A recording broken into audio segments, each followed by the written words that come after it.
చెదరగొట్టబడటానికి కారకమైన కొమ్ములు అని చెప్పబడుతూ వచ్చినాయి. అంటే ఈ ప్రజల యొక్క జీవితాల్లో యూదులు ఎవరు? దేవుడు ఏర్పరచుకున్నవారు. ఇశ్రాయేలు ఎవరు? దేవుని యొక్క స్వకీయ సాంపత్యమైన జనాంగం. అయితే వీరిని చెదరగొట్టడానికి ఈ 4 కొమ్ములు కారకమవుతూ వచ్చినాయని బైబిల్లో మనం చూస్తున్నాం. ఈ 4 కొమ్ముల వలన ఈ మనుషులు ఆత్మ సంబంధంగా ఉన్నటువంటి వీరు వారు చెదిరిపోయారు, వారు పాడైపోతూ వచ్చారు, వారి బ్రతుకుల్లో నష్టం వాటిల్తా వచ్చింది.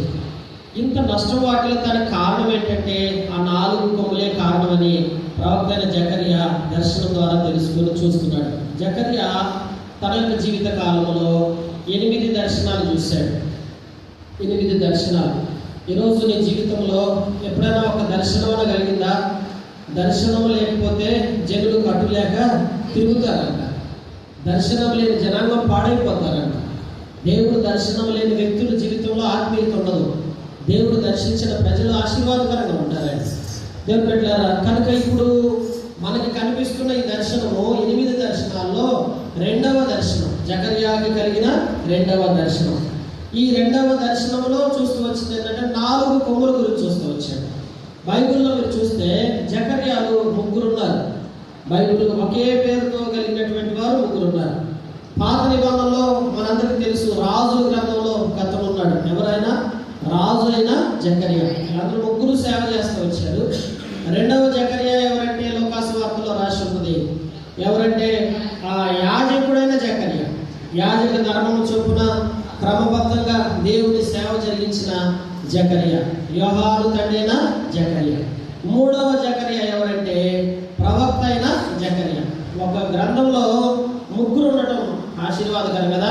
అది కూడా ఇశ్రాయేలు కాలంలో ఈ 3ని దేవుని సేవలో బహుబలంగా వాడుకుంటూ వచ్చాడు.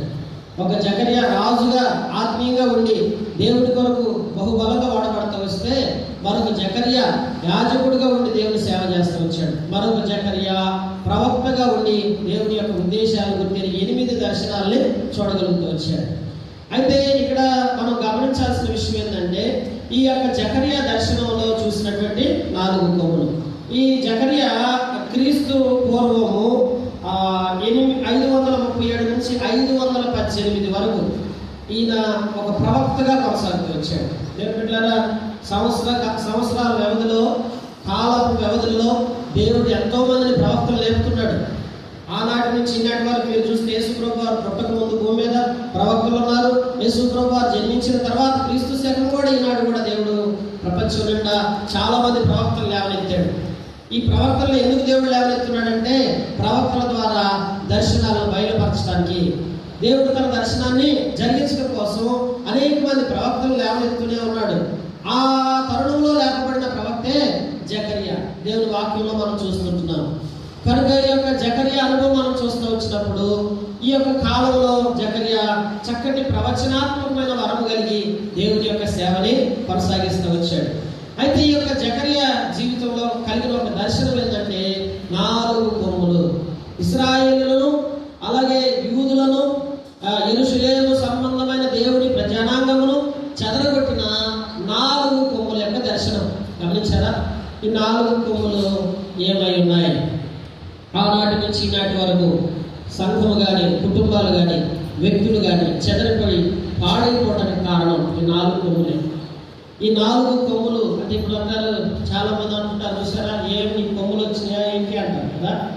ఏం కొమ్ములు వచ్చింది? కొమ్ములు వచ్చిన వ్యక్తి ఏమవుతాడు? పాడవుతాడు. బైబిల్ రాయబడుతూ వచ్చింది, దేవుడిచ్చే కొమ్ములు కూడా ఉన్నాయి. దేవుడు తన కొమ్మును హెచ్చించును అని చోట రాశాడు. దేవుడు తన కొమ్మును హెచ్చించును అని రాస్తూ వచ్చాడు. బైబిల్లో మనం చూస్తున్నాం. కనుక సాతాను కలుగజేసిన కొమ్ములు 4 కొమ్ములు ఏంటి? సాతాను తీసుకొచ్చిన కొమ్ములు. బైబిల్లో మనం చూస్తూ వస్తే పరిశుద్ధ గ్రంథంలో సామెతల గ్రంథం 29:18 ప్రకారం చూస్తే చాలా దేవుడు వాక్యంలోకి వస్తే దేవోక్తి అంటే ఏంటి? దర్శనము. దర్శనం లేని ప్రజలు ఏమన్నారు? కట్టు లేకుండా తిరుగుతారు. దేవుడు మనం దర్శించకపోతే మన జీవితాలు బాగుపడవు, మనం ఆశీర్వాదకరంగా ఉండలేము. దేవుడు నిన్ను దర్శిస్తే నువ్వు ఆత్మీయంగా ఉంటావు, దీవించబడతావు, వస్తావు. బైబిల్ గ్రంథంలోకి వస్తే పరిశుద్ధ గ్రంథంలో దానియేలు గ్రంథము దేవుడు అంత్యకాలం వరకు ఈ సంగతులు జరుగుతాయి, కనుక నువ్వు దీన్ని గ్రహించుకొని నువ్వు ఓర్పడమని దానికి దేవుడు చెప్తా వచ్చున్నాడు. ప్రియమైనటువంటి వాళ్ళరా, అంటే ఈ యొక్క జకర్యా అనే పదానికి అర్థం ఏంటంటే యెహోవా జ్ఞాపకముగా ఉన్నాను. ఏంటి? యెహోవా జ్ఞాపకముగా ఉన్నాడు అని అర్థం. ఇది జకర్యా అనే పదానికి అర్థమని, అంటే ప్రవక్త అయిన జకర్యా పేరుకి అర్థమని. అయితే ఇలాంటి దేవుడు ఇప్పుడు జకర్యాకి పేరు ఎందుకు పెట్టారా అని ఆలోచిస్తే, జకర్యా జ్ఞాపకాల్లో ఎప్పుడు దేవుడు ఉండేవాడు ఎక్కువ. మీ జ్ఞాపకాల్లో ఎవరు ఉన్నారు చెప్పండి? మన జ్ఞాపకాల్లో ఎప్పుడు మనుషులు ఉంటుంటారు కదా. మనుషులు జ్ఞాపకం పెట్టుకుంటే ఏమొచ్చింది? ఎప్పుడు నీ జ్ఞాపకాలు ఎవరు ఉండాలి? దేవుడిని జ్ఞాపకాల్లో ఉంచుకోవాలి, దేవుడి గురించి స్మరించాలి, దేవుడి గురించి ధ్యానించాలి. జకర్యా ఎప్పుడు కూడా జ్ఞాపకాల్లో దేవుడిని ఉంచుకునేవాడు.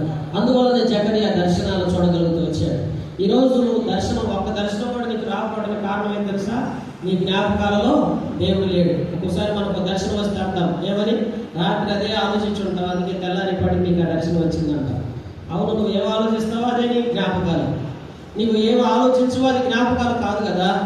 మనిషి జ్ఞాపకాల్లో ఏం పంపించవచ్చు? లోపలికి అన్నీ పంపించవచ్చు. నువ్వేం పంపిస్తావో, ఏ చెడును పంపిస్తావో జ్ఞాపకాల్లో, అదే జ్ఞాపకాలు ఉండిపోతాయి అంతే.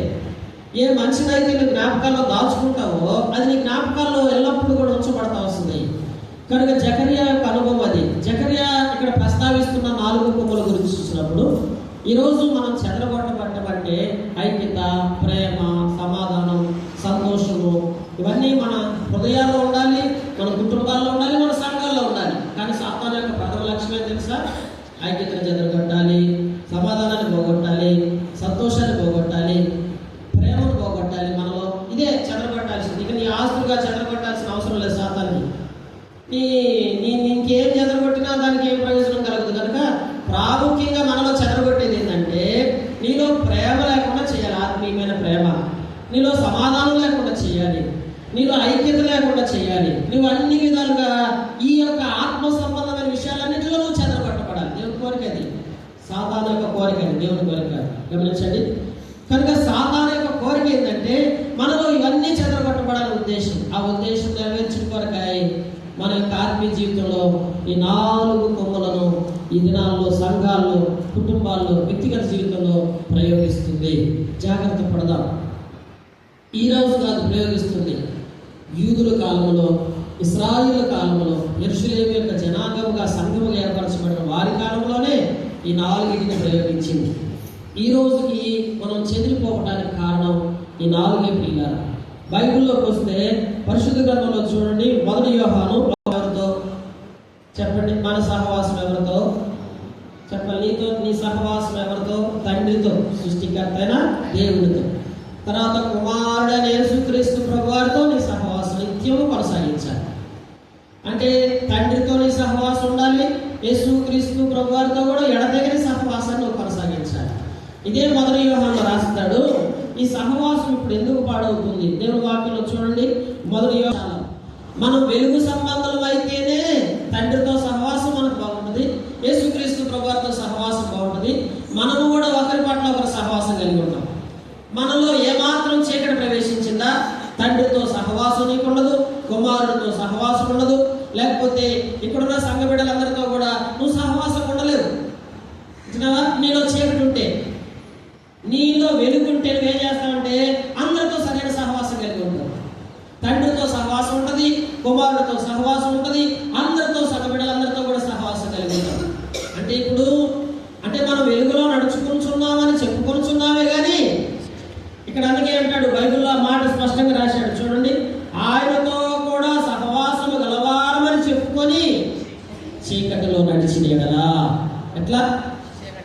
చీకటిలో నడిస్తే ఆయనతో సహవాసము గలవారమని పైకి చెప్పుకుంటున్నావు కానీ నువ్వు నడిచేది ఎక్కడ నడుస్తున్నావు? ఎట్లా ఉంటుంది? ఉంటుందా? తండ్రితో సహవాసం ఉండదు, కుమారుడితో సహవాసం ఉండదు, సంఘ బిడ్డలతో కూడా సరైన సహవాసాలు కలిగి ఉండలేవు. కారణం ఏంటి? నీలో చీకటి నిన్ను ఆవరిస్తుంది. ఆ చీకటి ఏంటో తెలుసా?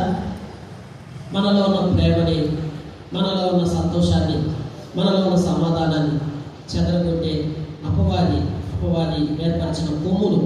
ఆ కొమ్ములు మనలో ఉంచడం వలన ఇప్పుడు మనలో చీకటి ప్రవేశించింది. ఆ చీకటి మనల్ని ఏం చేస్తుంది? మన ఆత్మీయ జీవితాన్ని చెదరగొట్టేస్తుంది. దేవుని వాక్యంలో అందుకే మనం చూస్తూ వచ్చిన నహూము ప్రవక్త కూడా బిగించుకొని బహుబలముగా ఎదిరించుము, లయకర్త నీ మీద ఉంచుచున్నాడు కనుక మీ దుర్గములను కావలి కాయండి. మీ ఇళ్ళని ఏం చేస్తాం? మన గృహాలను ఏం చేద్దాం? కాపలా కాసుకుందాం. కావలి వారిగా మనం ఏర్పరిచాడు. మన దుర్గములను కావలి కాసేవారికి ఉండాలి. మన మార్గముల్లో కూడా మనం నడిచే మార్గాలను కూడా కావలి కాసుకోవాలి. అలాగే లేఖనాలు చూస్తే మీరు నడుము బిగించుకొని బహుబలంగా ఉండండి. ఎట్లుండాలి? మనం బలమైన వారి ఉంటే మన దుర్గాల జోలికి సాతాను రాదు. మనం బలమైన వారి ఉంటే మన మార్గాల్లోకి సాతాను రాదు, ప్రవేశించుకుని ఉంటుంది. మనం బలహీనులుగా ఉంటే మన దుర్గాల మీద సాతాను ఎఫెక్ట్ చూపిస్తుంది. గమనించారా? ఆ రీతిగా ఈ లోపల ఆత్మీయ జీవితాన్ని పాడు చేసి పతనావస్థకు దిగజారుస్తుంది. కనుక దేవుని బిడ్డలారా, ఇప్పుడు ఈ యొక్క 4 కొమ్ములు ఏమై ఉన్నాయి మనం ఒకదాని తర్వాత ఒకటి త్వరగా చూస్తూ ఉంటాం.